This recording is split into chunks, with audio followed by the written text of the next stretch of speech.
Okay, so just curious. Anybody in the room afraid of snakes? We're among friends, so you can be honest. What about spiders, insects, anything creepy crawly, actually?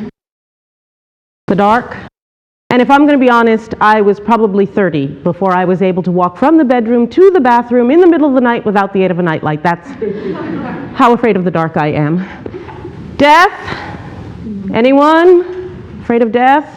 And it's not death per se, because I believe in reincarnation and the soul lives on, yada, yada, yada. No, my fear revolves around the logistics of death.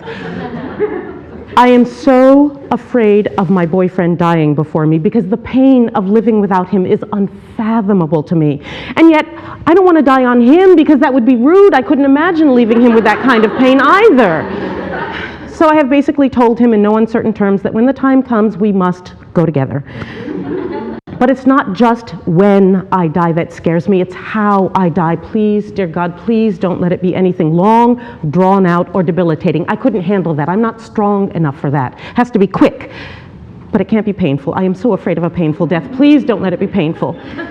So see, even though I understand the concept of death, and I realize that one day I will have to participate, I'd really prefer not to be present for the whole thing. In the middle of the night while sleeping peacefully is really the only way that's going to work for me. What am I trying to say? I'm a wuss. I'm serious. I am afraid of everything, or at least I can find something to fear in almost everything. And then 7 years ago, something happened. My boyfriend, and let me qualify that, I only call him that because we've never married. Just another one of those things on my afraid to-do list. But he is so much more than that. He's the man with whom I have spent my entire adult life to date, that is 27 years. He is my partner, my soulmate, my best friend, my everything. 7 years ago, he had a brain bleed. Now you want to talk about scary. Here I was being confronted by my biggest fear, and I was so not ready to be a widow yet. I would run home from the hospital every night and I would beg, please, dear God, please do not take him from me yet.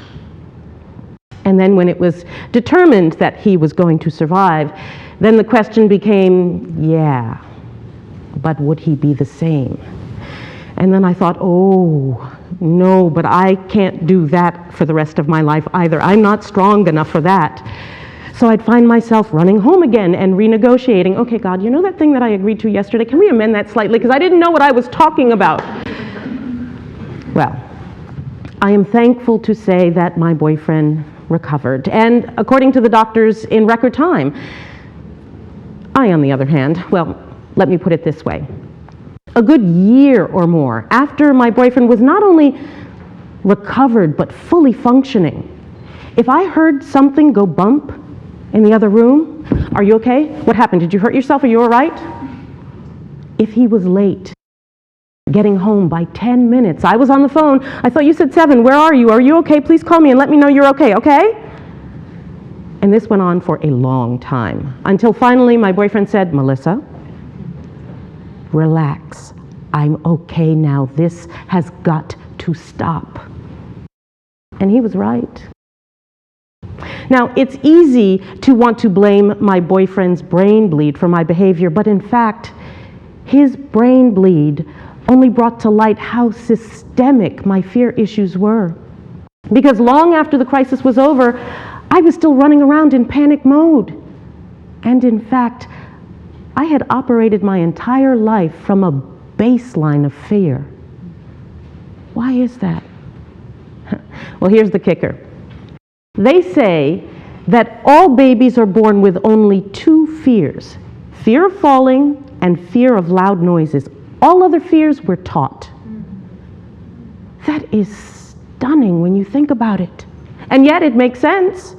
Child plays with matches, gets burned, learns to have a respectful fear of fire. Okay, I get it. Some fear is good. Some fear serves a purpose. But what about all those fears we pick up and acquire along the way, simply from being socialized and conditioned? I'm talking about those psychological fears that don't serve us well, and in most cases, only hinder us.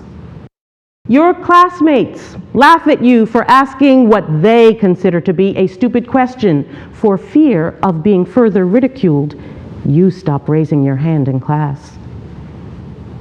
And while I may be the queen hoarder of fears, I'm certain I'm not alone in this. And though we all do it to a certain degree, I believe it's especially true of women. I believe some of us collect fear like we collect pairs of shoes. Think about it. How many of us don't utilize our full power for fear of being labeled a bitch?